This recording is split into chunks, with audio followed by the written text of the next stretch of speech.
Hello, my name is Ben Lovegrove, and in this video I'm going to explain why I believe that the UK and other governments are trying to deter you from travelling by air and curtailing much of the freedom we once took for granted in terms of foreign travel by air, sea or road. In June 2020 I made a video entitled Air Travel After COVID-19, the Impact of Coronavirus on Aviation.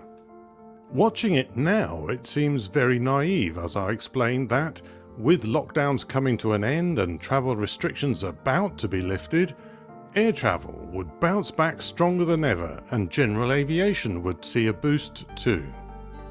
I was so wrong. A year later, the aviation industry remains deeply wounded.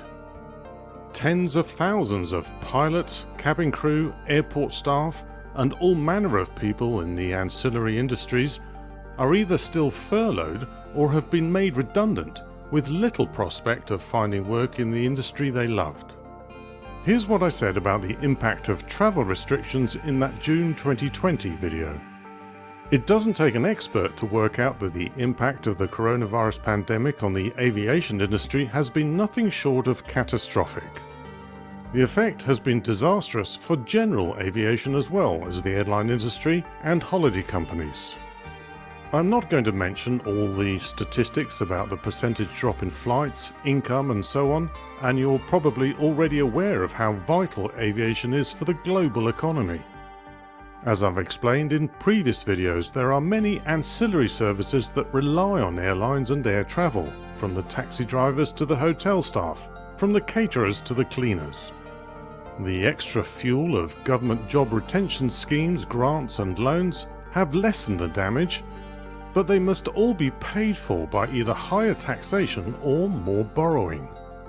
For anyone with ambitions involving a future within the aviation industry, whether as a pilot, cabin crew, engineer or ground staff, this must be a very worrying time. For the aviation industry, it has been far worse than 9/11, and it will take a long time for it to regain altitude.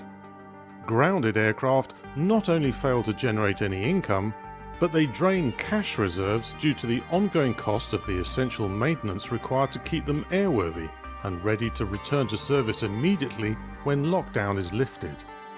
Orders for new aircraft have been cancelled, thousands of jobs have been lost, and careers have been put on hold.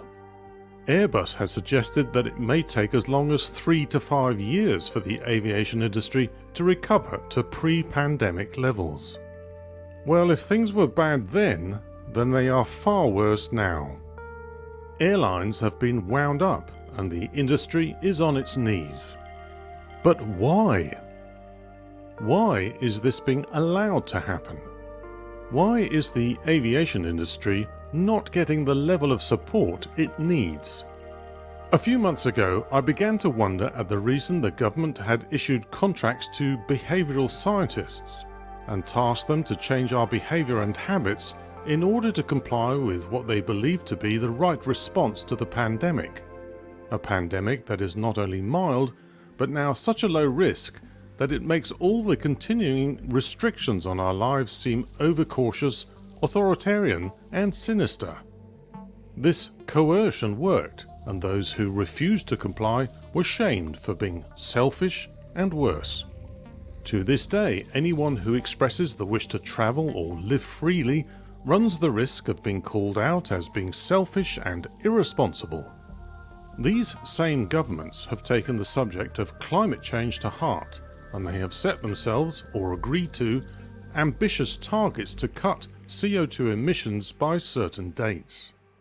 The main point of this video is that I believe the government is quietly pleased that they have managed to ground so many aircraft and keep cruise ships in port, because it suits the climate alarmist agenda. They have allowed some travel, but they've made it difficult and expensive, putting it out of reach for those who scrimp and save all year for that 2-week holiday in the sun, or anyone else who simply wants to visit another country but who can't afford the extra fees for various tests. Then, having established the traffic light system and opened up travel on May the 17th, they threw another spanner in the works in the first week of June by moving Portugal from the green list to the amber list. This caused enormous frustration and stress for travellers, the air tourism industries and holidaymakers. Later in June, as leaders and their vast entourages flew by private aircraft into the UK for the G7 summit in Cornwall, they trolled us by posing with face masks and performing elbow bumps for photos, before mingling and parting in complete contradiction to all the restrictions we plebs are supposed to stick to. It is my opinion that the UK government is indifferent to the damage caused to the aviation industry because it suits their climate alarmist agenda. They are willing to allow at least some airlines to die. They want to make flying an exclusive and expensive luxury or a business necessity, out of reach of those on low incomes.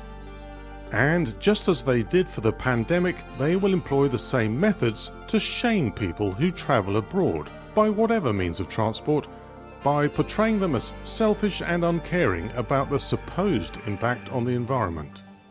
I feel my opinion was vindicated when I spotted this article by Ross Clark in the Daily Telegraph on June the 11th, 2021.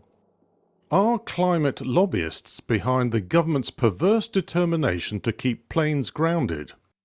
Is the government slyly using COVID as an opportunity to wean us off foreign holidays in the hope of achieving its net zero targets? Am I paranoid? Look at how much has changed since March 2020. Consider how many restrictions are still in place and how many times we were told that we just had to be patient.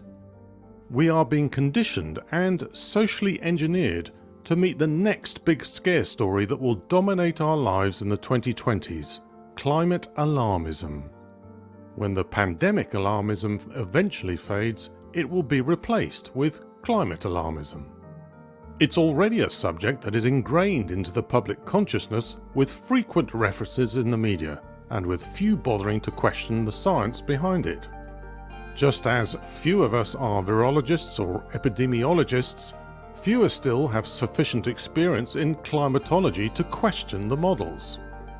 However, some experts do say we've seen the same kind of inaccurate modelling, in which dire predictions are churned out, fail to materialise, and are quickly forgotten.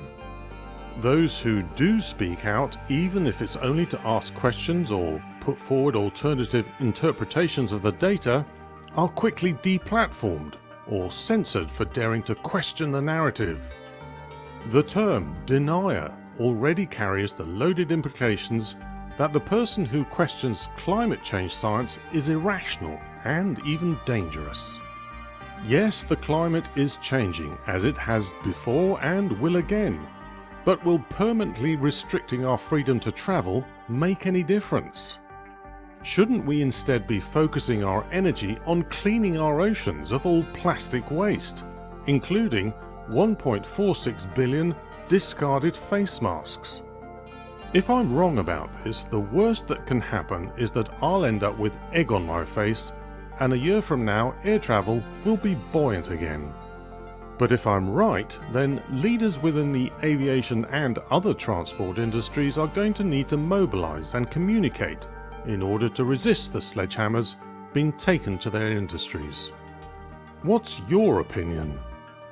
Let me know in the comments below. Please give this video a like and share it with others who may be interested in these topics. And don't forget to subscribe to my channel for more videos on aviation.